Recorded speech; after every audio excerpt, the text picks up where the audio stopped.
Hello, folks. Welcome to Rational Science. Had a rough month this month. Had all kinds of problems. Was at the hospital for my erysipelas bacteria. I had a cyst removed from my eye. And just in case, I had an operation in my belly button to pull out a hernia, or plug a hernia, I guess. Don't want to go through another April again. No more Aprils in in the rest of my life. Anyways, what are we going to talk about today? Well, we're going to talk about flavor. Okay, what is flavor? Quantum flavor. I don't know. Maybe it's got to do with some kind of drink or something like this. You know, who knows? But we're going to try to figure it out today. Find out what this flavor thingy is. It comes in different flavors. Strange, charm, bottom up. Who knows what they're talking about? We'll find out today. Anyways, that's the starting point. That's the introduction. Doesn't get any better than that, okay? And so let's move on. And in order to make my case today, I'm going to bring in an expert from Harvard University. His name is Matt Straler, and he's a professor over there. Does some kind of work in quantum mechanics, okay? And as always, these people know it all. They've proved everything. And he seems to be an expert, at least in quantum mechanics, or I guess he styles himself as such, right? And so I'm going to bring in something from his website to really back up, what the establishment says. Now, he's no one special, right? The reason I bring him in is that he's the typical mathematical physicist, arrogant, they know it all, and they can't explain anything, and so he's just another mathematical physicist who's out there. In other words, mathematician. They do everything by magic. And all these people, what they are is actually altar boys. All they do is go to the church of quantum mechanics. That's what they believe in. This is a religion.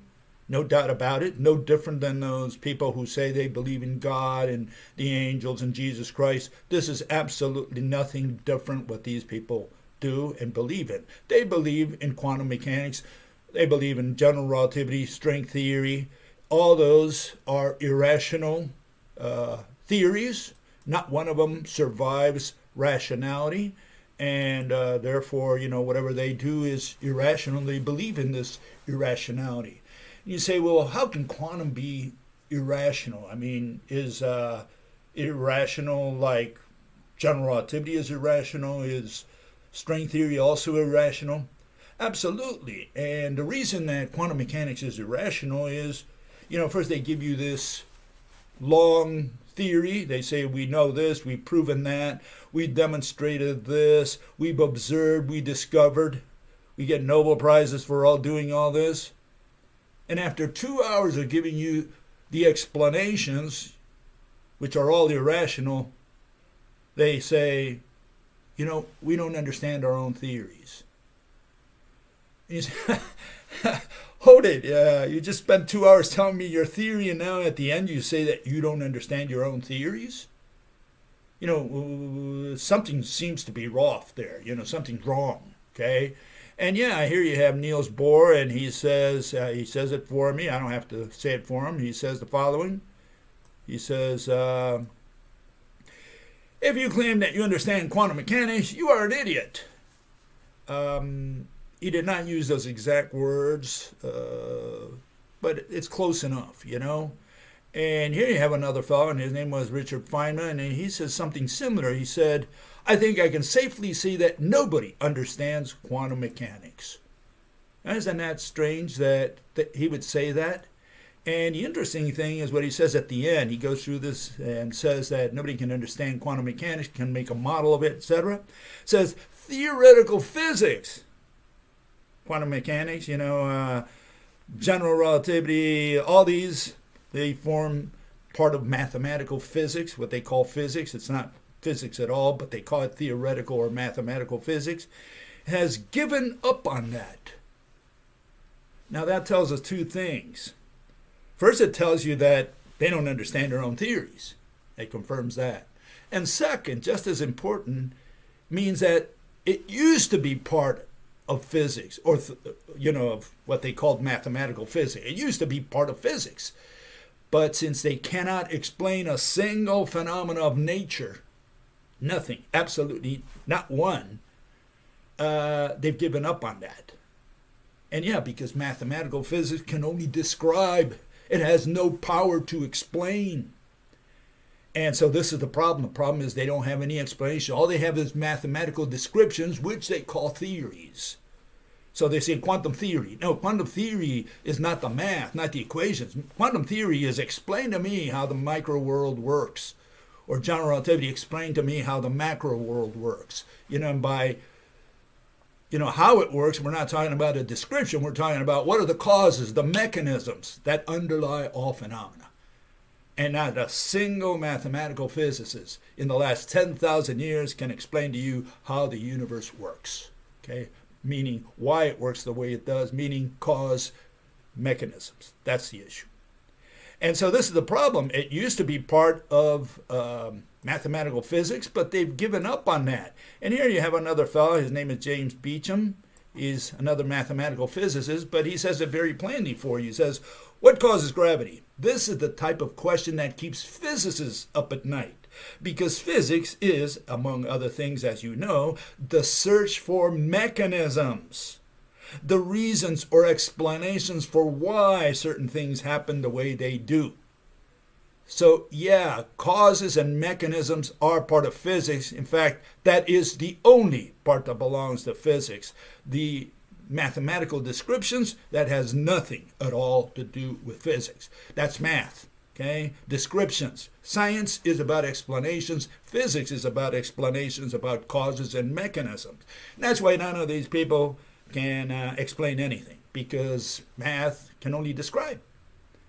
And so this is where the problem is. That first, they don't know what physics is about. Most of the so-called mathematical physicists today, they have no idea what physics is about. They have not defined the discipline known as physics.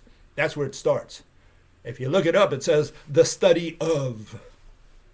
No. That's already irrational, okay?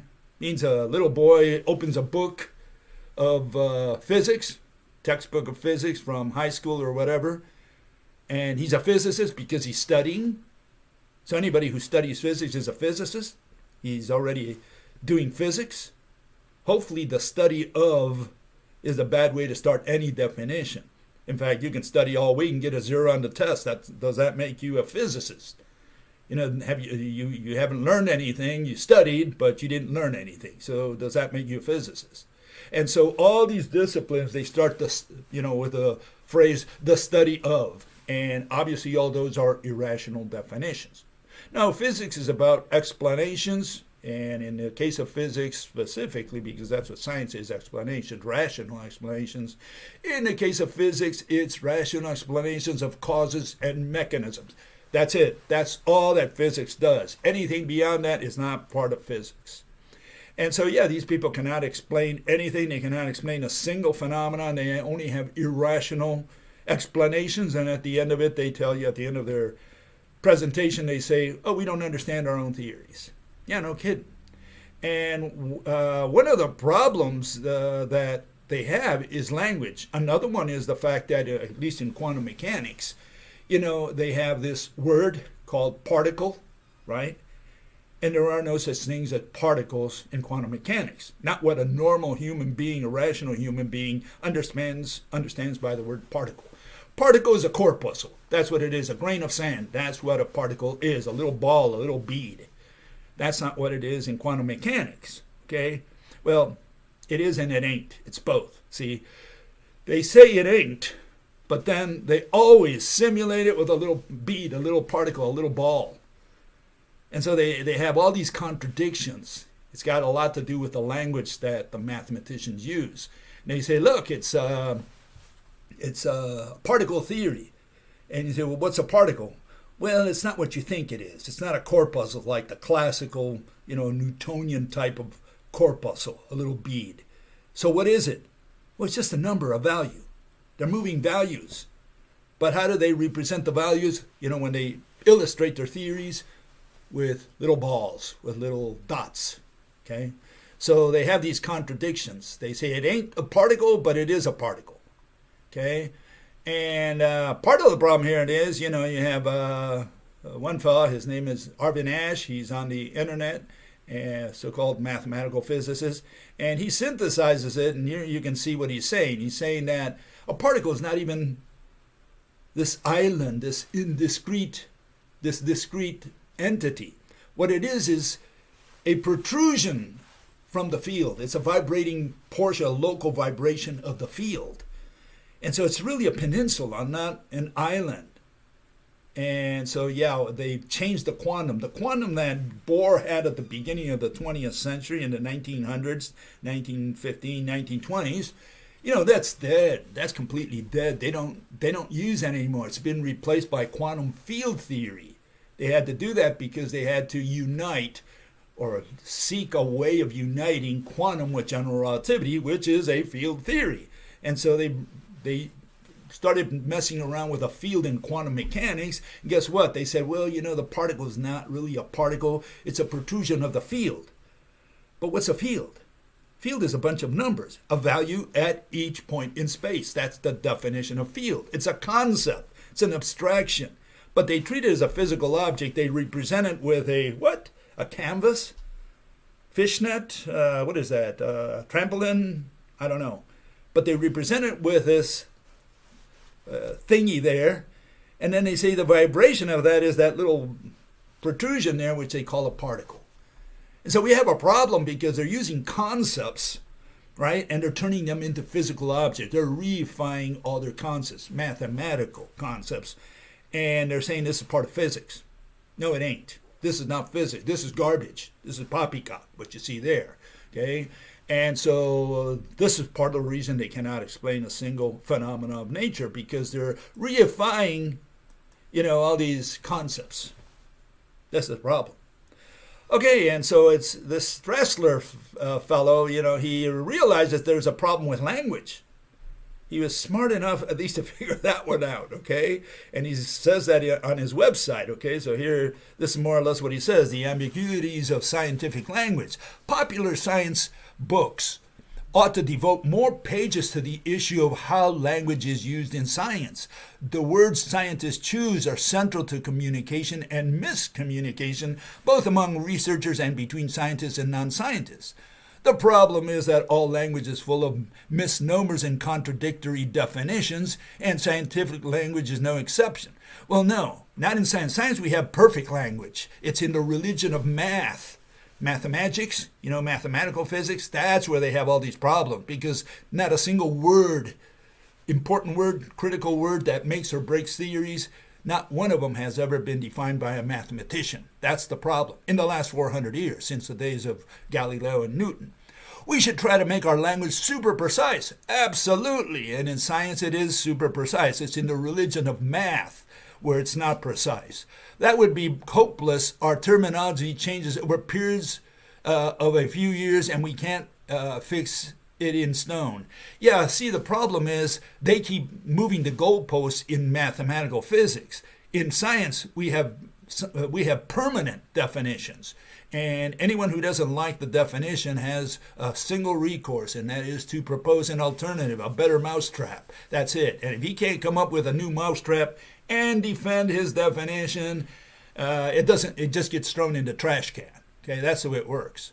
So yes, we do have perfectly defined words in science, but we don't have it in mathematical physics. So he's talking about mathematical physics. He calls that science. Instead, I would suggest that we scientists, he says he's a scientist, need to be more careful about our use of language when speaking to non-experts. Yeah, like they speak to the public and they use all these words which have double meaning or have a different meaning in the religion of mathematical physics. Our wording is full of internal inconsistencies that hold huge potential for misinterpretations Absolutely. And we have to be very clear and consistent when we want to avoid befuddling interested non-experts. Yeah, and that's what they do. They befuddle all the non-experts. That's where we're at today from mathematical physics, the mainstream. Okay, and here are some examples, because it turns out he analyzes the word matter to exhaustion. Right? He says, well, we don't really know what matter is, and it means this over here, it means that over there. And he forgot the most important word that no mathematical physicist ever defined in the last 10,000 years, including all the Greeks and everybody who came after. No one has ever defined these words. And it's the word you can't do physics without. Okay? You need this word to do physics. Not a single textbook of so-called physics, whether high school, college, not a single textbook on planet Earth begins by defining this term. And you can't do physics without it. And those who've been around, they know what I'm talking about. I'm talking about what a thing is. What is an object? What is an entity? What is a medium? What is a figure? Right? So we need to know what this is, because you can't do physics without a thing, without an object. If God erased all-powerful God, or the devil, or whoever you believe in, erases all objects from the universe, there's nothing there. What's happening? What's taking place? What phenomenon is occurring? And so, yeah, you need objects to do physics. And the mathematicians never learned that. They use concepts as physical objects because they never defined what an object is, what a thing is. And so they use the word field, or they transfer energy. What do you mean you transferred energy? What the hell did you transfer? I mean, you can transfer a dog, you can transfer a rock, you can transfer a house, but you can't transfer love, you can't transfer happiness, you can't transfer, energy or information, because it's irrational to say that in physics. In ordinary speech, you can use any poetry that you want, you can phrase anything in any way you want, but not in physics. In physics, you must transfer objects only. And these people are transferring information, energy, who knows? They're carrying a force. They're bending time. What kind of language is that? What are these people talking about? Okay? And here you have some examples, okay, of, what these people do. It starts a long time ago. You had the Greeks, and they defined a 0D point, and what they're really talking about is a location. They're not talking about point, because point is not a geometric figure. Neither is a 1D line. What is a 1D line? Please draw it. Whatever you put on the board already has 2D, or on the paper. If you draw it on the paper, we already have two dimensionals there. So these people are talking about locations and itineraries and not about geometric figures. That's where it started. So it's not surprising that these people come up with a black hole nonsense called a singularity, and they say it's a 0D point. What are they talking about? They're talking about a location, okay? And they represent it with a dot, singularity, right? And they say, well, that dot there, that's the center of the black hole. Why did they put a dot in there? I mean, a dot is 2D. It's not 0D. So there's no way you can represent a 0D center, because center is a concept. It's not a thing. And they have this singularity, which not only crushes all matter out of existence, meaning there's no mass, because mass is the quantity of matter, or a measure of the quantity of matter, but it's in zero volume, meaning 0D. And somehow this 0D non-entity, no mass, affects stars far away, thousands of miles or light years away from it. It moves them around and strips them, flays their skin alive. And the 1D string of string theory, what is that? It's a circular itinerary. They're not talking about 1D strings, but they use this word string, and it's so misleading, because people say, okay, I know what a string is, but that's not what a string is in the religion of string theory. In string theory, they're talking about 1D lines, and what is a 1D line? It's a bunch of itineraries, a bunch of locations. In other words, it's an itinerary. That's what it is, circular itinerary. So they're not talking about things. They're talking about concepts, mathematical concepts, which they reify and turn them into what they think are physical objects. And at the end of it, they say, we don't understand our own theory. Yeah, no kidding. Okay, and here you have other words that these people use, always misleading. Okay, they observe when they mean assume. They say they predict when they mean assume or explain. They discover, meaning they assume. They're making an assumption. And they call this, we discovered. What do you mean you discovered? You discovered particles? You mean you saw the quark? You saw the gluon? No, they're making an assumption that they're dealing with particles. And they call that a discovery or an observation or whatever. And why do they introduce evidence? Because they're trying to persuade the jurors. So evidence means persuasion. That's all evidence means. We have no evidence in science. We do not use evidence in science because in science we're not there to persuade or convince people. We're there to explain a theory so that they understand it, not so that they believe it. And when they say prove, what do they mean? That just means that I convinced you. I persuaded you and convinced you and recruited you. You're a sucker. You believe in my theory. That's what it means. Okay? When they say it's a fact, well, it means that mathematicians convinced the entire public to believe like they do. So they have all these euphemisms, these figures of speech, these cliches which they use. And yeah, the whole language is wrong because it's irrational, really. And they use it as not as to get their theories across. They use this as weapons. It's a weapon that they're using. Okay. Here you have another example. Just discussed it a little bit, but here it is. They transfer or carry. So what does that mean? Well, it's a word that they use to transfer concepts, to carry concepts. So they carry a force, or they transfer energy, or they transfer information, or carry an interaction. What does that mean? What kind of language is that? What are they talking about? They talk about bending and warping space-time, or bending and warping, a photon. They said, the light was warped, or time was warped, or space-time was warped. When they're talking about swerving, if they're talking about a photon, they're talking about deflecting. The itinerary of the little ball is being deflected. It's not warped. Okay? And so they use these words. Infinite, what does that mean? We have nothing called infinite in science. It's a word of religion, and what they really mean incessantly, like incessant counting, that's infinity, like go to, where? Why don't you go to, that's what infinity means, you'll find infinity if you just go on a straight line in that direction. Just keep going, you'll find infinity. Stop when you find infinity, right? And they have all these, all these words, all these misconceptions. And the entire language, it's not like one word. The entire language of mathematical physics is screwed up. It's all irrational. And it's used as weapons. And people don't realize it. Even the people who study all this stuff in college get brainwashed, like this fellow Straler. They all get brainwashed with it, and they believe in the religion. They're recruited into the congregation. Here you have final example. Particle. Is particle a thing, a ball, a little bead? No, it's a number. It's an amount. And it comes from from field, and field is also a bunch of numbers. That's all it is. That's all they have in mathematical physics. 4D spacetime, no such monster. What they're talking about is number lines. There are no such thing as dimensions, coordinates, or vectors in mathematical physics, in mathematics. Okay, all you have are number lines. Okay, and the funny part is that you had this fellow Rene Descartes. He created the Cartesian, number lines, which he calls coordinates system. And what he did was he put arrows at the end of the numbers.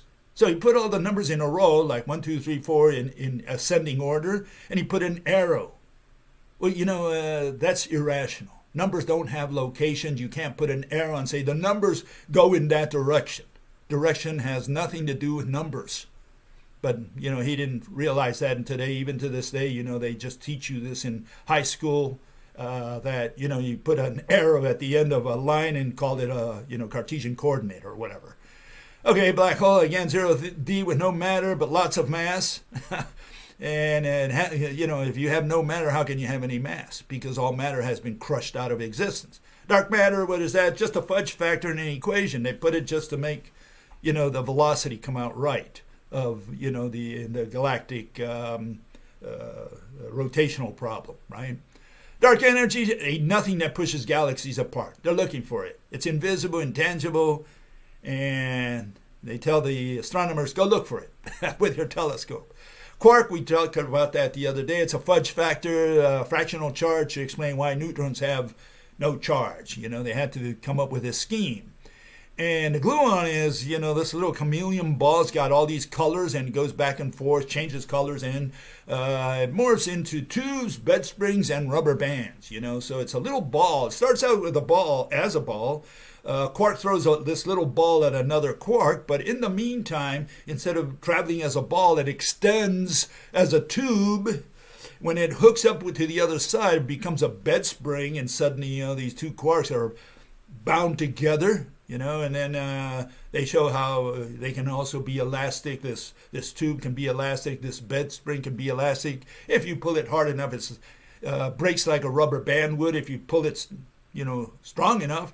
And what happens, it converts into another pair of quarks and gluons.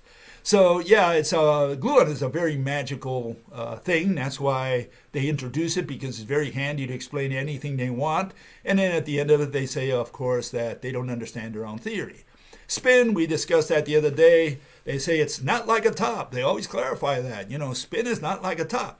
And then they always simulate it as a top, and they mean that it spins like a top. When they talk about the electron spin, they always simulate it as spinning like a top. And so, they have all these contradictions. They live with all these contradictions. And this fellow, Straler, he recognizes there's a problem with language, but he doesn't realize how terrible it is. I mean, the whole problem with mathematical physics is language. The whole thing. He should have spent more time on the language side. Instead, he gives lip service to language, and then his entire site uses the fake language. Why? Because he can't make sense of the mathematical physics language. He cannot translate that into ordinary speech where he can explain something in a rational way to a normal human being, to a rational human being. He can't do that. He's got to use words like field and energy and mass and time. He's got to use those words. Then he brings idiocy like quarks and gluons into the picture, and we're going to talk about that a little bit today. And so in the end, you don't know what to think, because he can't make sense of the stuff that he's giving you. And nobody has ever been able to make sense of quantum mechanics in the last 100 years. Okay, and that's why they say they don't understand it. And as the punchline here, we have good old Sabine Hassenfelder, and she's going to tell it to you like it is. He says, I don't think that anyone knows what they're doing, referring to the mathematical physics. Right, that's exactly it. But see, she's the wrong person to say that, because she believes she's another, member of the church, and she's trying to carve a niche in the, you could say, dissident within the mainstream, business. She's trying to carve out, like saying, oh, I don't agree with all that. Well, she does agree, because she's already bought into quantum mechanics and general relativity, and she only doesn't seem to like string theory very much, because it's pushing, quantum mechanics and general relativity aside. She doesn't like that, because that's what she was brought up on. This is how she was educated, with quantum and general relativity. And now here you have the string theorists, and they're becoming the mainstream and kicking all the quantum guys and relativists aside. They're becoming the new mainstream. And she doesn't like that. So she said, well, I'm a little dissident. So she carves a niche in the, the dissident, mainstream dissident world. But why? Because she's trying to show that, something is wrong in the way they're going. They're going into more abstraction, means they're never going to figure out how this universe works. She believes we have to go back to quantum, work with general relativity. It turns out in 100 years, they haven't been able to make sense of general relativity or quantum mechanics. They don't understand their own theories. So yeah, we have these people who are in the way. They really should stand aside. They don't understand their own theories. They should not get involved with science. They're not scientists. They're just a bunch of mathematicians who do a bunch of calculations. Those calculations are irrelevant to understand how the universe works. I don't need an equation to understand why this falls to the floor. Well, let's do it right. So you have gravity, right? It falls downwards. I don't need any equation. I don't need to know how fast it's moving, how much time it took. I just need to know the mechanism. I need to know the mechanism of, here we have two magnets, right? And there it is.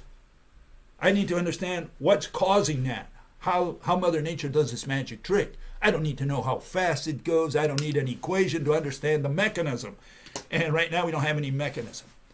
And the reason is very clear. Not one of these people have ever defined what an object is, and they all think an object is that which you can see or touch, or which is made out of matter, and those are irrational definitions for the word object. An object is that which has shape, and not all objects can be seen or touched.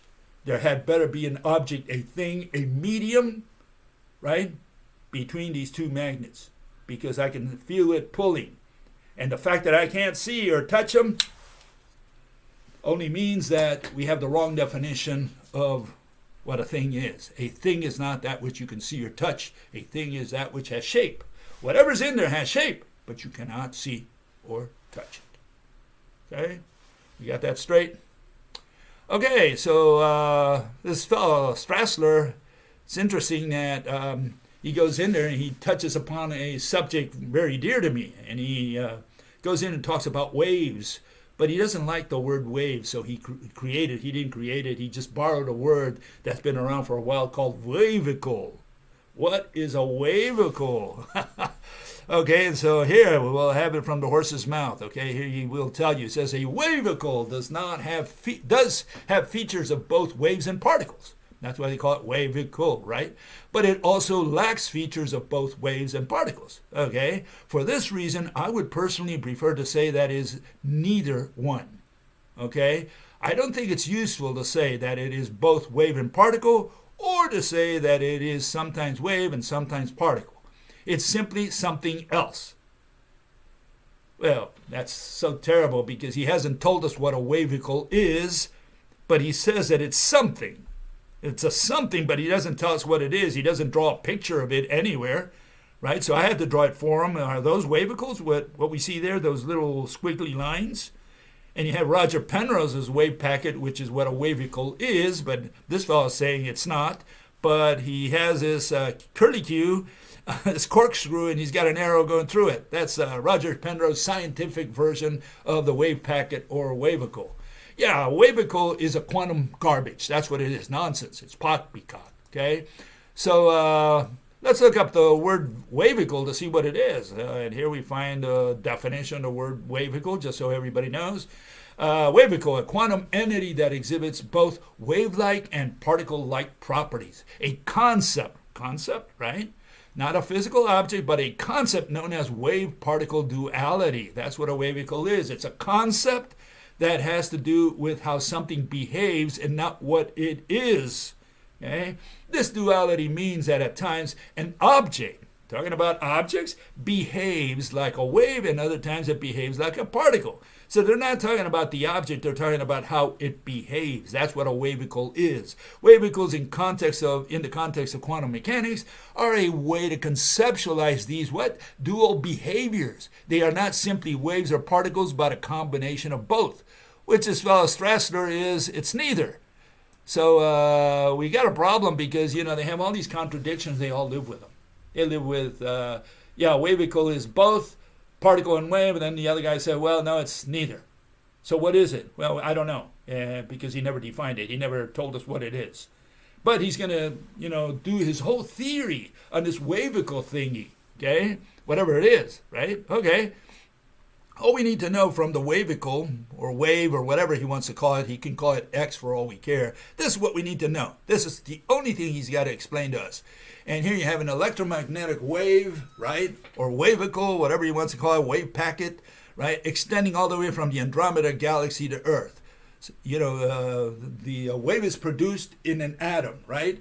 And here they show it, first extending all the way to Earth, right? Like from the Andromeda Galaxy, infinite kind of, and then they show it as a little sailboat traveling as a discrete entity, right?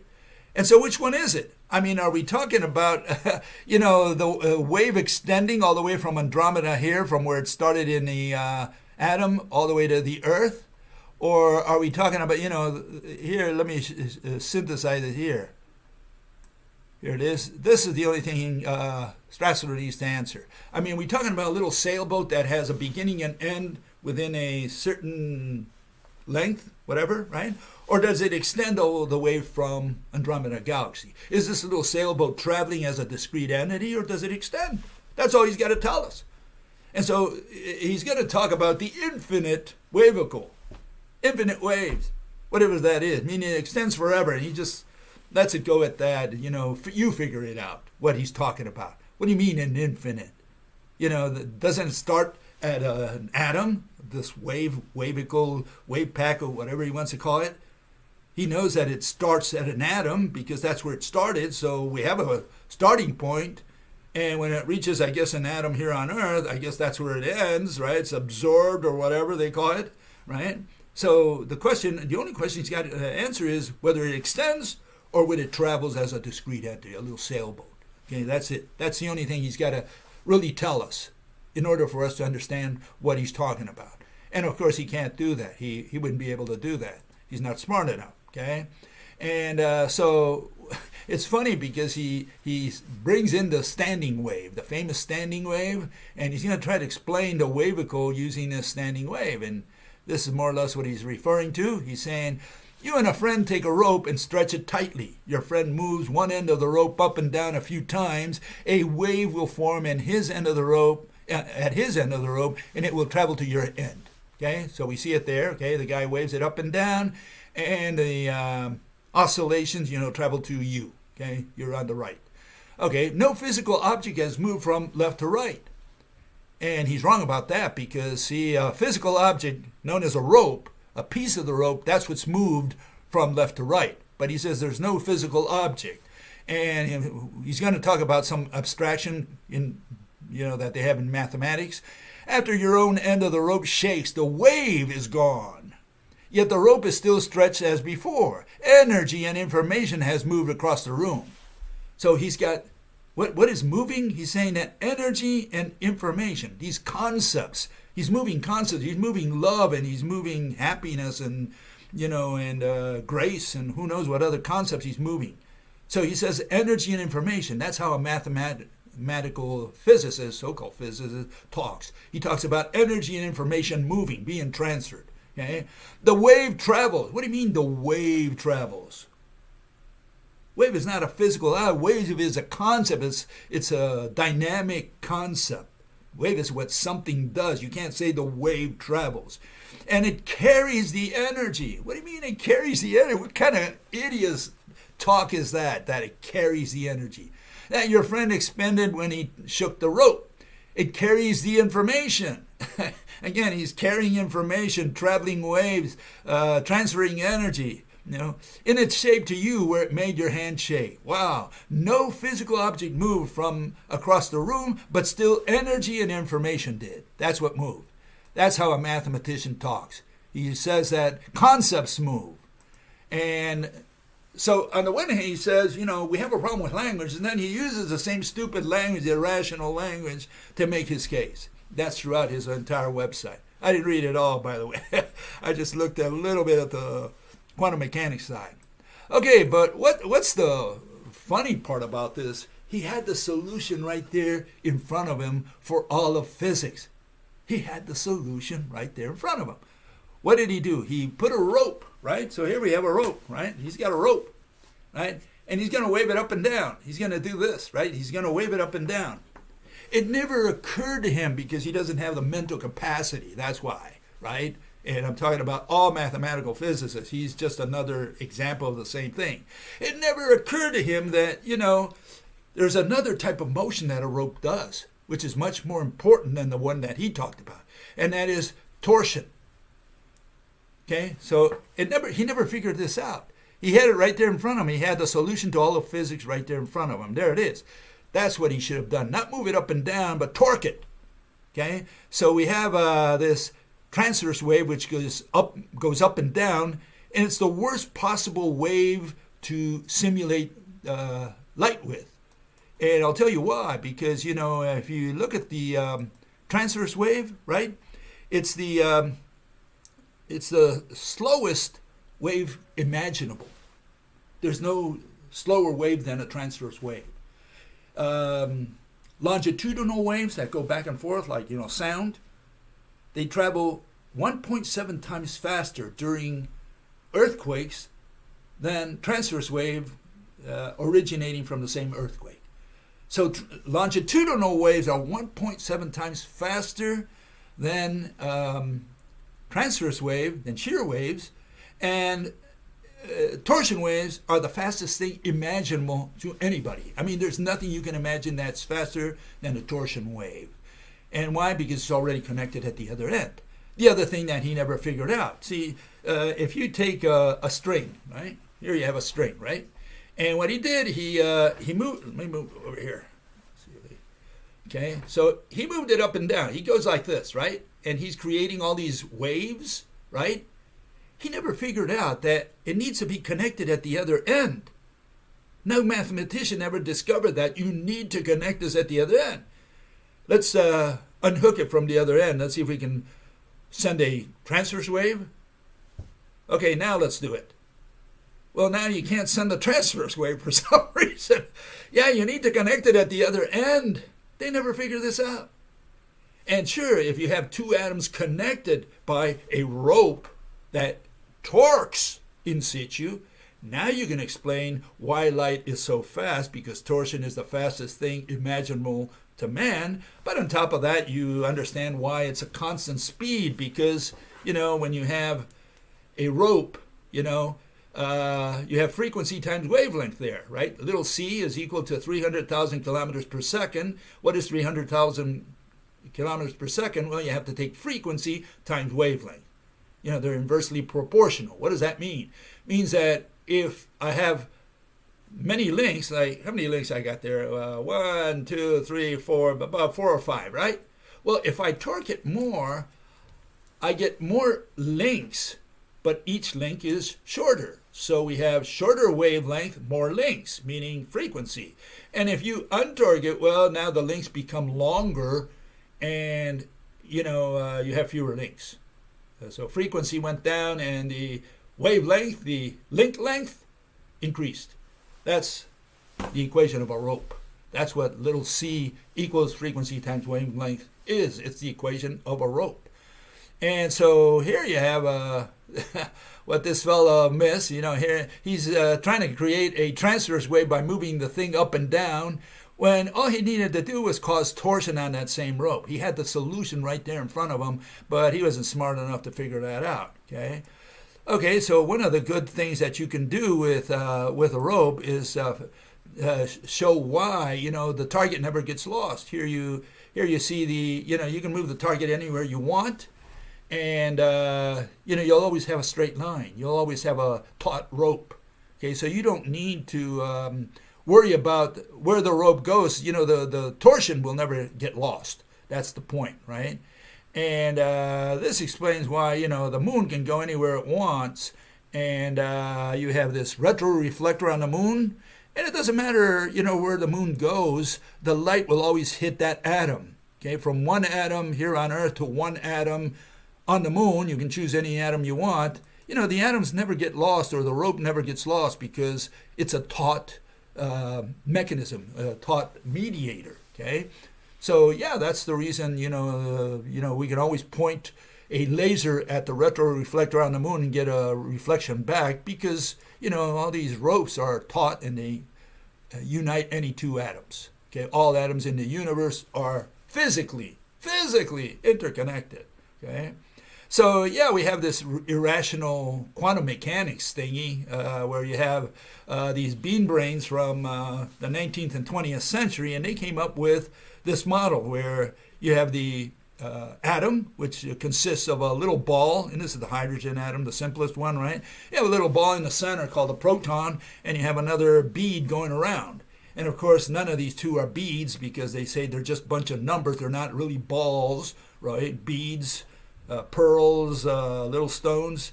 But the air is just numbers. And they say, well, look, but see, they illustrate it with objects, with balls. And you can see that the little bead does not fall all the way to the nucleus. You know, the blue one that's going around doesn't fall all the way to the nucleus. And the question is, what's stopping it? What physical entity is stopping it? And they never give you an answer. They just say, look, the amount of energy, and they start talking about energy, some nonsense about energy that has nothing to do with the question. The question is, what physical entity prevents the little blue ball from falling to the center if one is negative and the other one's positive?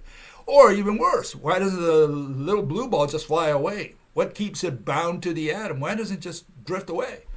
And yeah, with our model, we can explain that very easily. Not only do we have, the atoms pumping back and forth because it's a membrane that encapsulates a proton star, right? And when it pumps back and forth, you have this quantum jump, and what it does, it torques the rope. Okay? And so once you see the construction, it's very easy to understand why that happens. This is a very quick vision of the construction. You have the electric thread, arbitrarily called electric simply because of tradition, to keep with convention, and it goes right through the center of the atom. All the threads from every atom in the universe, from every rope coming to our atom, from every atom in the universe, one thread goes through the center and builds the proton star, and the other one goes around and builds the electron shell. So the atom is part of the same ropes that interconnect every atom in the universe. Okay, so it's a different model altogether. Okay, and again, you can see here why, in the case of longitudinal seismic waves, right, they're faster than transverse waves. Okay, what I said before. Okay, and it turns out that torsion waves leaves them both, biting the dust. Here it is. Here it is.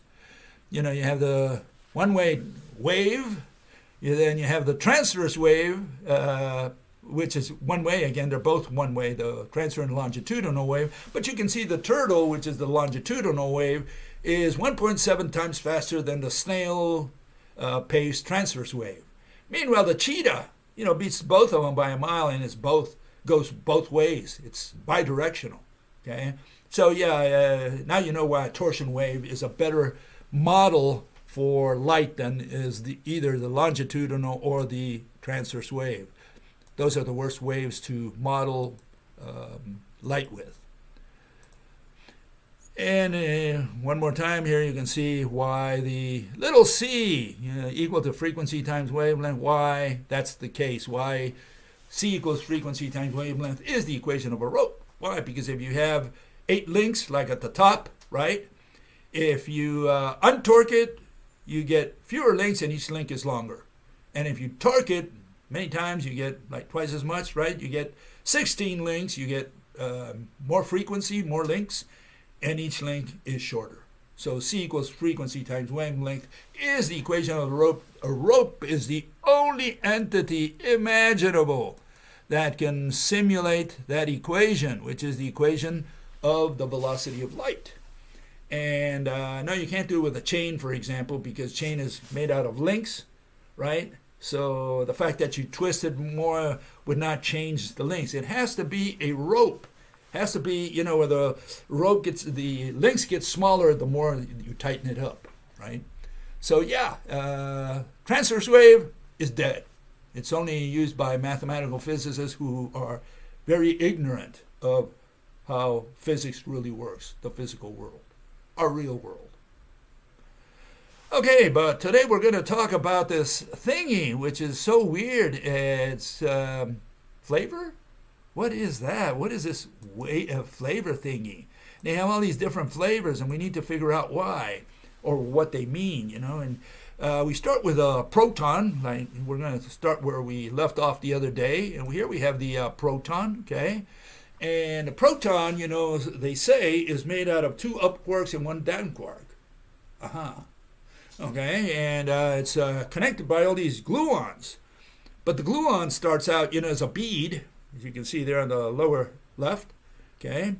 And it converts into a flux tube. In other words, it goes out, but it's not a discrete entity that goes out. It's more like a slinky. It stretches outwards like a flux tube, it just keeps growing until it reaches the other shore, from one quark to the other. When it reaches the other shore, the other bank, the other side of the riverbank, converts into a bed spring. And now, it binds the two quarks together so they can vibrate and are connected by this bed spring. And then you can stretch that like a rubber band, right?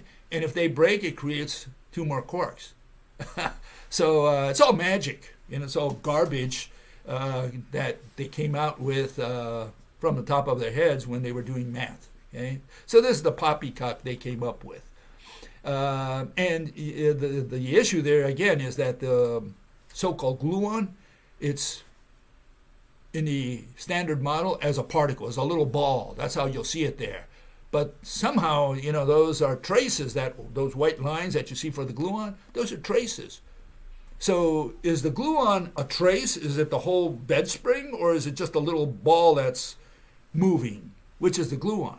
And again, it's all of the above, always. In mathematical physics, they cover all the bases, and it's very hard to destroy a theory that covers all the bases, because they just keep shifting the goalposts on you. Okay, so we don't know what a gluon is or what a quark is. They never, really defined it, okay? And here you see how the gluons, they're stretched, and they produce more quarks. It says the strong force increases with a distance similar to a spring, okay?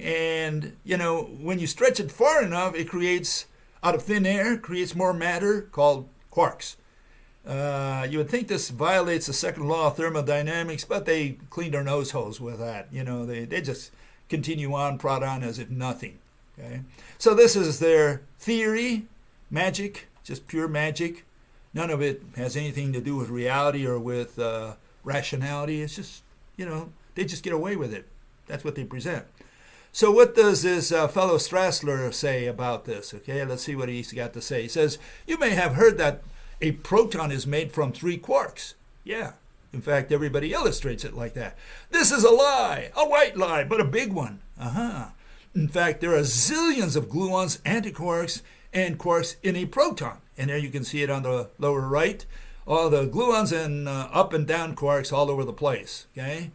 Okay, in fact, there are zillions of gluons, antiquarks in the proton. The standard shorthand, the proton is made from 2 up quarks and 1 down quark, is really a statement that the proton has 2 more up quarks than up antiquarks, and 1 more down quark than down antiquarks.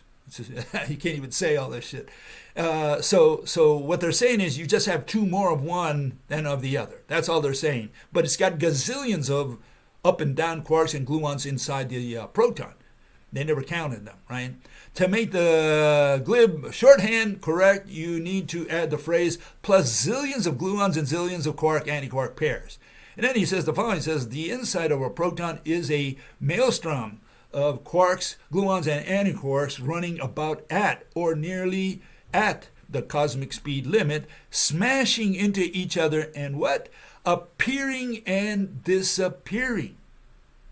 Appearing and disappearing. You mean like Alice in Wonderland? Like, the cat disappears suddenly and he's no longer there? I mean, what is he talking about? And I guess he's talking about annihilation, which they say they always use that word appear and disappear, virtual particles and so on. And so they get away with that. But then we have to look up this word annihilation. What does it mean? And here you see it, annihilation, the process that occurs when a subatomic particle collides with its respective antiparticle, right, to produce what? Other particles. Such as an electron colliding with a positron to produce what? 2 photons. So what does annihilation mean? It just, it's not disappearing. They use the word disappear, and they disorient the public. And this fellow is guilty just as much as any others, right? And what is he saying? He's saying, look, it disappears. What do you mean it disappears? It says there, annihilation means that it converts to two other particles, and those two particles convert into two other particles, and those two particles convert into two other particles. So there is no disappearing inside a proton. They're all there. All the particles are there converting into other particles. So why do they say it's got two more, up quarks and a down quark? What they're really saying is, look, there's gazillions of particles in there, okay? And they're not disappearing. They're there. They're still there at all times. They're just converting into other particles. There is no such thing as annihilation in the religion of mathematical physics, especially quantum mechanics, because all they're doing is converting particles into more particles into more particles. It's always particles converting into particles. Okay? So, yeah, there is no such thing as annihilation. The word is very misleading because people think, oh, it annihilated. What does annihilating mean for any normal human being? It means disappearing, turning into nothing, into empty space, into vacuum. That's what annihilation means. This is not what these people are saying. These people are saying particles converted to more particles. That's all. Okay, so let's understand that. There is no such thing as annihilation. They should say conversion into more particles. That's what they should say. But they don't say that. They say annihilate, disappear, and they mislead you completely. Okay, so why do they have to invent these quarks and nonsense? Well, we talked about this the other day. So very briefly, this bean brain, his name was Gell-Mann. He came up with this nonsense. He said, look, if you take, if we give the the quarks, we give them partial charges, right? I mean, the charge on the proton is 1.6 times 10 to the minus 19 coulombs, right? And Robert Millian, he's the guy who measured this, and he said, look, this is the value, 1.6 times 10 to the minus 19 coulombs, and he got the Nobel Prize for that, okay? So it was a done deal. But they couldn't live with that. They said, well, how do we explain that the proton has charge, one charge, right, 1.6 times 10 to the minus 19 coulombs, and the neutron has zero charge? So he said, oh, I got it. We're going to give the up quark a portion, a constituent of the proton. We're going to give it 2/3. And the down quark, we give it a negative 1/3. So now if you do the math, it's very straightforward. Again, bunch of math, nothing to do with physics, just garbage math. Okay, and they say 2/3 plus 2/3, that's 4/3, minus 1/3, that's 1. So now you know why the proton has one charge, right? And the neutron, also works because you have, neutron has two down quarks. That means 2 negative 1/3, that's negative 2/3, plus the 2/3 of the up quark. Now you have 0. See how easy it was? A bunch of math. What does this have to do with physics? Nothing. Absolutely nothing. Just garbage that the mathematicians invented to get their scheme of the macro world, running. And so one question that you should ask yourself, and here it is, okay, the electron has negative 1 charge. In other words, it has negative 1.6 times 10 to the minus 19 coulombs, right? Okay, so should we apply Gell-Mann's scheme also to the electron? Is the electron also made of 3 quarks somehow, or maybe 4 or 5? I don't care how many. What's the math to explain why the electron has negative charge, negative 1.6 times 10 to the minus 19 coulombs, opposite the proton, which has a positive value? So they're both the same value, it's just one is positive, the other one is negative. How do we explain the electron? And the answer is they don't. They say the electron is made out of a single piece, as far as they can tell. So they cannot transfer the quark model that they use for the neutron and the proton. They cannot extrapolate it to the electron. Okay? So you won't find it. So look up the electron, see if you can find out how it relates to quarks, and they'll tell you it don't. Okay, so why did they have to invent all this? They had to invent it because they said, why don't the protons, they're all positive charges, why don't they repel each other inside the nucleus when you have higher, in the case of hydrogen, it's only got 1 proton, but when you get to helium and above, you get more protons. Why don't they push each other away? If they're both positive, they should repel each other like two magnets that are pointing north to north or south to south. They should repel each other, right? And so why doesn't that happen? Well, they had to explain that.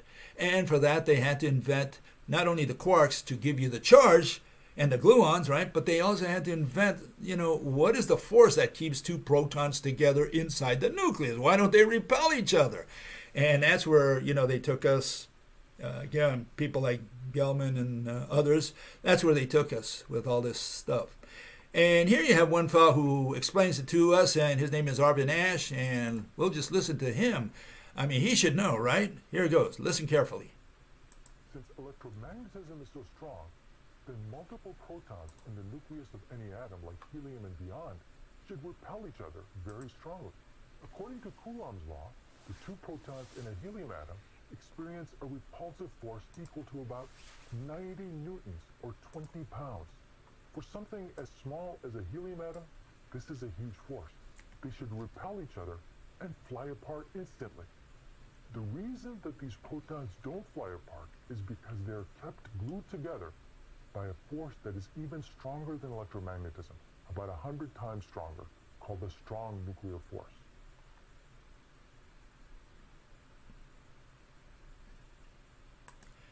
Okay, so you have to understand that, the strong force inside the proton, that's only between quarks, right? And the gluon carries that strong force. But outside the proton, between protons, now you have the strong nuclear force, which is not the same thing as a strong force carried by the gluon within a proton.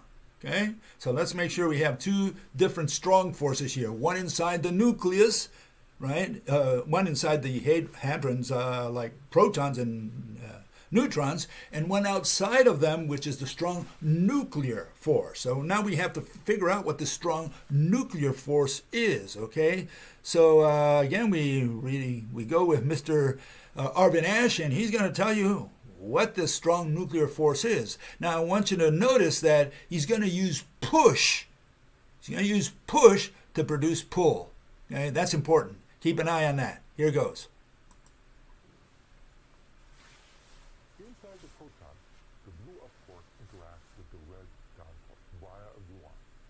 This turns the up quark red and the down quark blue. As this down quark tries to leave the proton, the rubber band-like stretching of the flux tube results in energy that creates a quark-anti-quark meson.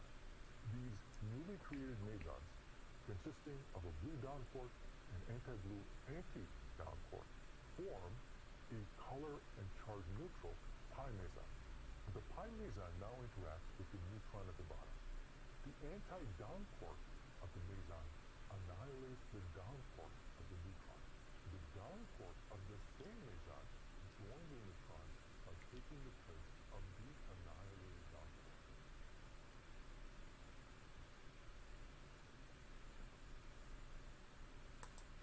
So, did you understand the mechanism of how these nuclear force, strong nuclear force, keeps the protons together? He said they just send color, right? And one quark, one of these colors or whatever, mesons, right, annihilates with something of the neutron or of a proton. It doesn't really matter. So it annihilates. So what does that? How did that produce pull? How did that pull two quarks, two neutrons or two protons together? That's the question he never answered. He just said it's so. He just gives you a mathematical nonsense there about an alleged mechanism, but there is no mechanism. Here it is again, just in case. Let me just clarify that. Okay, this is what he's saying. Okay, he's saying that he's doing that all with a push. He's saying nuclear strong force that overcome proton repulsion is equal to a push force. Oh, he's saying there's a push force, and he just invents that. And here's another version of that. Okay, he illustrates it like this. Okay, he sends the meson, right, from proton to neutron or neutron to proton, and somehow that push, the meson pushes, it goes outwards, and what it does, it's going to attract. See, it's creating attraction just by throwing. You would think that if you throw a ball at the proton or the proton at the neutron, it would push them away. But here, it throws them and it brings it inwards. Okay? So they do it with these pi mesons, and the question is, what's the mechanism? And yeah, you can do this all day long. You can just look at this and it says, okay, you just did it by Alice in Wonderland kind of magic, but you haven't explained the mechanism. Okay, and so they don't have a mechanism. None of these people have mechanism. And there are only 4 mechanisms that mathematicians, who call themselves physicists, all these people, they've come up with all these mechanisms to produce pull through push. Okay, and here I'll synthesize them for you so that you can take this to the bank. This is ground in stone, okay? Here it is. The first one is the Lesage and Casimir theory. You have all these particles pushing you against the wall, and the only reason you finally hit your nose against the wall is that all the particles between you and the wall have been removed. Okay, so that's one theory, right? One mechanism that they use with particles, The other one is this boomerang theory. Okay, so the pitcher throws the boomerang outwards and it pushes the pitcher backwards, right? But the boomerang goes all around and pushes the other person inwards, so that's how you produce pull between the pitcher and the catcher. Okay, and then the final one, which is the Yukawa nonsense, what this idiot created, which is negative momentum transferred. And what he said is that you just change the negative sign on push and it becomes pull. That's essentially it, so it doesn't get any better than that. There is one more mechanism which is used by relativity. It's none of these. Those involve particles, but there's another mechanism, and that's the canvas pull. Here it is, okay?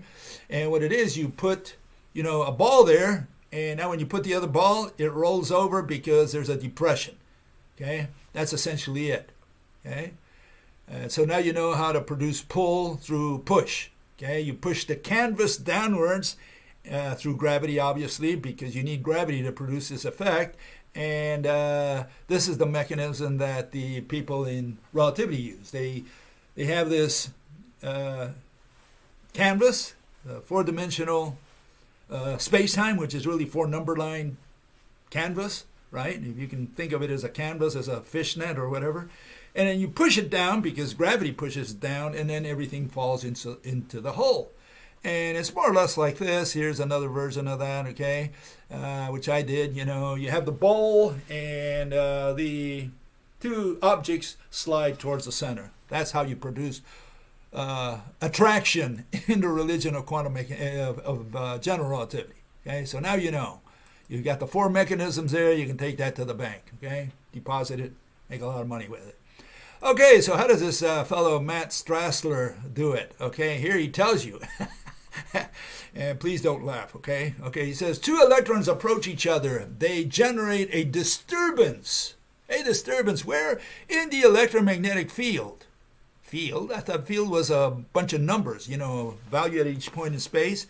But he talks about a photon field, whatever that is, right? I guess a bunch of particles, that's what he's referring to. And he says later on in his writings that a photon is not really matter. So we have a photon field. We have an abstraction of another abstraction. We have a field, which is a bunch of numbers, and a photon, which is not a matter. And so we have whatever a photon field is. But he says this disturbance pushes them apart, okay? So he says, essentially, you have 2 electrons, and for some reason they create a disturbance that pushes them apart.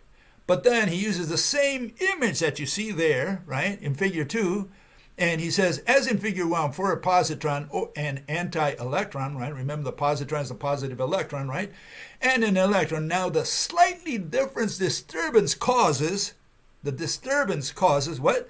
2 particles to attract one another. That's his explanation for attraction, for pull. Okay, so in one case, they push each other away. We don't know why, because the disturbance pushes them apart. And the other one, the same disturbance, whatever or however he visualizes this disturbance, it pushes them together, attract, pull. You try to figure out what he said, okay, because I can't. Okay, and so, yeah, when you have all these irrational individuals who know nothing about physics, they just do a bunch of math, and they think that by changing the sign on push and put a negative sign, Yukawa potential or whatever, suddenly they produce pull. And that's it. It's just math. And here's the bottom line. In the last 10,000 years, not a single mathematician has been able to produce the force of pull. Why? Because in order to pull, you need an elongated object between two things. And since they never defined the word thing, they don't know what a thing is. They think a thing is that which you can see or touch or is made out of matter, right? Then what happens? They can't see or touch what's between, when I drop, like for example here, okay? So when I let this go, falls to the ground, right? And they say, well, I don't see or touch anything here, so there's nothing there. But see, that's not the definition of a medium. That's not a definition of a thing. A thing is not that which you can see or touch. A thing is that which has shape. Whatever's here has shape, but we cannot see or touch it because not all objects can be seen or touched. And no mathematical physicist has ever discovered that principle, that law of the universe. Okay?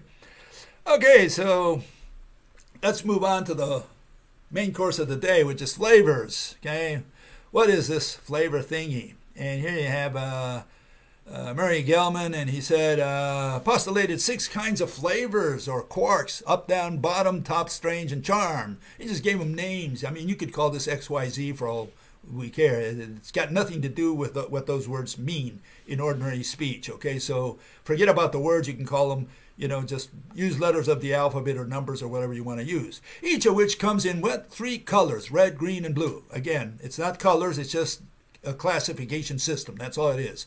The different quark flavors are determined by a particle's mass, electric charge, and its interaction with other forces. In other words, if you want to have flavors, you already have mass, you already have charge, but if you put them together, you have this combination, these different combinations that gives you different ways that they interact with other forces, and this creates the flavors. Okay, we're going to have all these different flavors that are related to the particle's mass and electric charge and their interactions, right?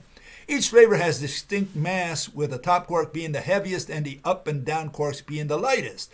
Quarks also carry fractional electric charges, which vary depending on the flavor.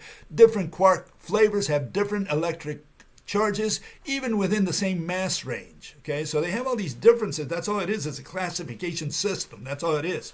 For example, up and down quarks have different charges, even though their masses are relatively similar.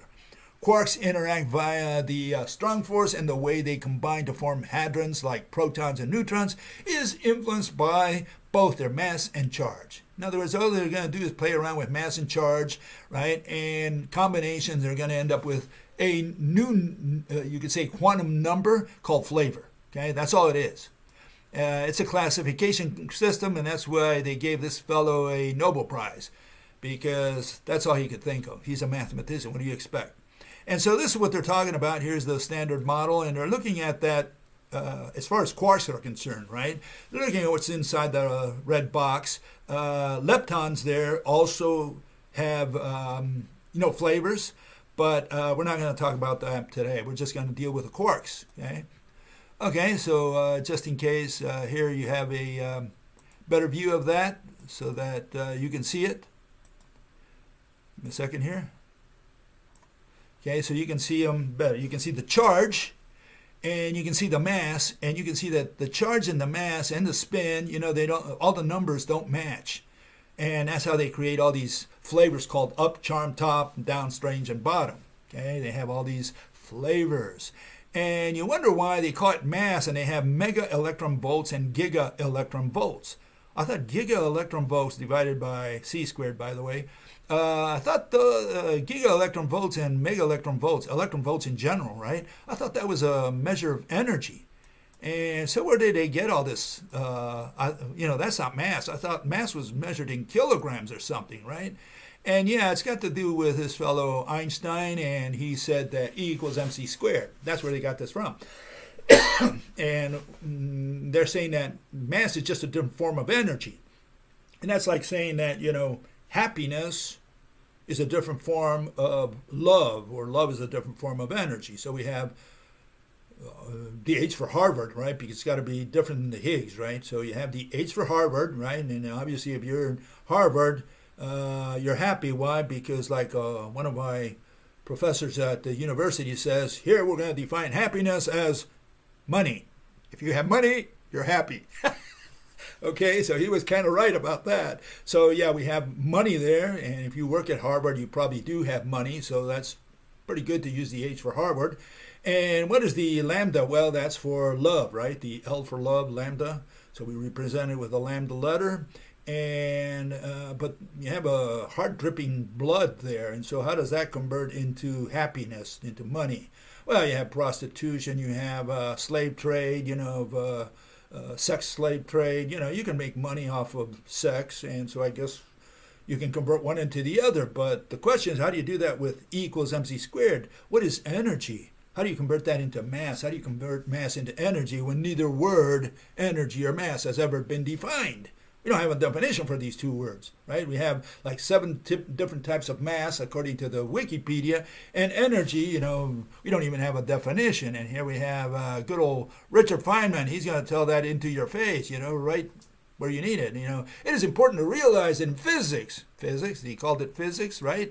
Today, we have what? We have no knowledge of what energy is. So they never defined the word energy, even though they define it as the word as a concept. They say it's the capacity, the ability. And so when they transfer the ability, the capacity, what are they transferring? And again, they use this irrational language.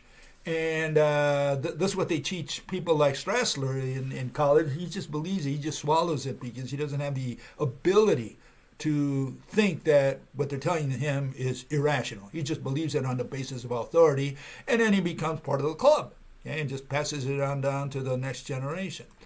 So yeah, good old Dick Feynman, he had no idea what he was talking about, and he said at least he knew something that he was talking about, and that's that energy. He has no idea what it is, because it's not a what. You can't say, what is energy? What is space? Those are irrational ways of putting it. No, you can't say what is energy, right? Because energy is a concept, and concepts we define. If it's a what, you point to it. Okay, that's the way we do it in physics. You want to say horse, you point, say horse. And now the ET understands the word horse. Okay, and you say rock, and ET now says, okay, rock. That thing I pointed to, that's rock. And table, and chair, and light, and so on, a lamp or whatever. So that's the way we present objects in physics. We point and name, single name. Okay? No adjectives, no adverbs. There are no dead cats or live cats in physics. There are only cats, right? We don't put an adjective in front of that or an adverb for that matter. Okay, so what's the issue? The issue is,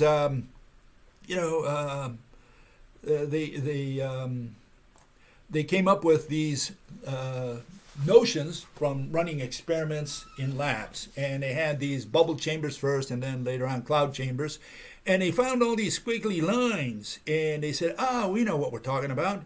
We're looking at all these traces of particles, and we have to explain them. And that's when they came up with these schemes, the quarks, the gluons, and the flavors, because they had to explain each one of these lines that they were observing. So what are we looking at? And on the right-hand side, you see a little schematic of what's on the left-hand side. And one thing you'll notice, they have some dotted lines on the right. What are you staring at? What are those dotted lines? Well, if you go to the left there, you won't see those lines. They put them in by hand. They said those are uncharged particles, and that's why they did not ionize the gas or the environment they were in, the molecules they went through, okay? So, but you can see that, the E minus and the E plus, that's the positron and the electron, they forked out over there. You can see it on the left there. You can see where what the picture represents. And here I made it a little clearer by putting red lines so that you can see it a lot better. Okay, here it is. Okay, you can see that every time they see a fork, right, they say, well, a particle split. And one went this way and the other one went that way. So you see the electron, for example, there, and the positron, the blue positron, the red electron, they branched out, they forked out over there, which you see the letter C, okay? And you see others there. You see all these red lines that I put in there. Those are not in the picture. They put them in by hand. They said, well, we assume that a particle went there and then somehow forked out later on because it hit something. So it hits something, forks out, and they said there must have been a trace before that, okay? And so what is the question here? The question here is whether we are staring at all at particles. Are these particles? Are these traces of discrete particles? And that's part of the problem here. Here, let me show you again. You can see that there are the little dotted line on the left, on the right, the red lines there. You don't see it on the left picture. Okay, you don't see it there. So they put that one in by hand. And the question is, is this fair to do, or is this a fair assumption? One, and then the other question is whether whether we're looking at particles. Are these traces of particles? And, we have to believe that there's something wrong here. And the reason here is you see all those curlicues, those spirals. You see like 3 or 4 of them there in the pictures. And the question is, how did they do that at such great speeds? How did it turn so many times around? What forced the particle to go around so many times? In one case, 36 times around. And you say, well, there's this magnetic field or whatever that's making it turn around so fast. But see, that can't be true because, you see the E plus and the E minus, the positron and the electron, and they have smooth curves. It's not a very quick, curve. It's just a very smooth curve, right? It doesn't go around a million times around itself. So how come the positron and the electron go out smoothly while the other one goes around, a gazillion times? And so, this doesn't make sense that this is a particle that you're staring at, okay? That's my point, okay? And let's see if we can go further with this. Here you see another pair of traces that they mapped once. And it says, tracks 1 and 2A believed to be, and a kaon is probably seen to decay. So these people are, they're making assumptions that what they're looking at is, maybe a proton or maybe a quark or a kaon or whatever. They don't know what they're staring at. They're just making assumptions, and this is how they work. They just write papers on what they think they saw, and they say we discovered, we observed. No, they didn't observe anything. They just saw a line and they gave it an interpretation based on their assumption that they're looking at particle traces. Okay, and so what I did, I pulled out a couple of these traces, real time. Okay, this is what they see. Okay, here what you'll see exactly what they see in these bubble or in cloud chambers. Okay, you see these lines coming in. Okay, now anyone who looks at that says, well, that's a trace. Well, is it a trace? Or are we seeing the whole line in one go? Is the line just going through, the whole line going right through the molecules that are in that environment? Or is there a trace going through there? Is there a starting point and an ending point? Or is the whole line appearing at the same time? That's the question that, I want you to ponder, okay? So what did I do? Well, what I took is, I took some of these traces and I looked at several frames, sequential frames, okay? And here it is. You have the sequential frames there. Look at them carefully, okay? And you will see that the line is always there. The whole line is there. You don't see a little particle moving from frame to frame, but you see the whole line, okay? That's one example. Here's another example, same thing, okay? You'll see here's another one, okay? And you'll see that the line that you see in there, if you look carefully, the whole line is there from the start. There is no trace. Okay, the line is there. And someone might say, well, Bill, you don't have enough resolution, right? Time resolution, you could say, which could be true. Okay, I'm not saying that, we've got to analyze this. But see, we have cameras today that can take, really very minute, very detailed pictures of what's happening. And they have these cameras out there. And so the question is, if you take one of these cameras, will you be able to see a particle jumping from frame 1 to frame 2, from frame 3, and so on down the line? Or will you see always the whole line? Okay? And yeah, under the rope model, what we have is the threads going through there, and it should hit the whole thing at the same time. So for me, it's important to decide whether we have a thread or a bunch of threads hitting the molecules, or if it's a little traced by a little particle moving through, that environment. That's the issue. And again, what can I tell you? Here it is. We have these curlicues, and there's no way you can have that kind of speed for one particle, and for the positron and the electron moving very smoothly, very just smoothly, instead of coiling around itself 1,000 times. That's one issue. Then the other question is, are we staring at particles? Well, they can't be particles. For example, let's take the electron. Everybody knows that the electron goes around the atom, right? The hydrogen atom. And here's the quantum atom. This is the one we use these days. We explain ionization with this. We explain, the quantum jump with this. We explain electricity with this model. So hopefully this is the official model of quantum mechanics. And the question again is, why doesn't the blue bead fall to the nucleus? Why doesn't it leave the atom altogether? What keeps it bound to these orbitals or energy levels or whatever they want to call them? And I'm not talking about math. Don't bring the word energy or the word field or anything like that. What we want to know, what physical object prevents the electron from falling to the nucleus? What physical object prevents it from leaving the atom? That's what. So, until you can answer that question, you cannot talk about particles. You cannot say the electron is a little particle that just went through my cloud chamber. You can't do that, because you got to tell me, you got to have the whole a comprehensive picture of your theory, and it starts with the atom. You got to show me what your atom looks like. And of course, you would have to explain, again, why the electron doesn't leave the atom or fall to the nucleus, which they never answered, by the way, which was one of the questions that started quantum mechanics to begin with. And here's the final one, and that is that you can't produce with particles, you cannot produce pull. And all of quantum mechanics is missing the force of pull. It's got 4 forces, and 2 of them are pull. One is the graviton and the other one is the gluon. They produce pull, but they produce pull through push. So, we have a problem, because you can't produce pull through push. And you can't do it just by putting a negative sign in front of the push and say, oh, that's pull. Pull is equal to negative push. And so, there are too many problems that you would not be able to overcome,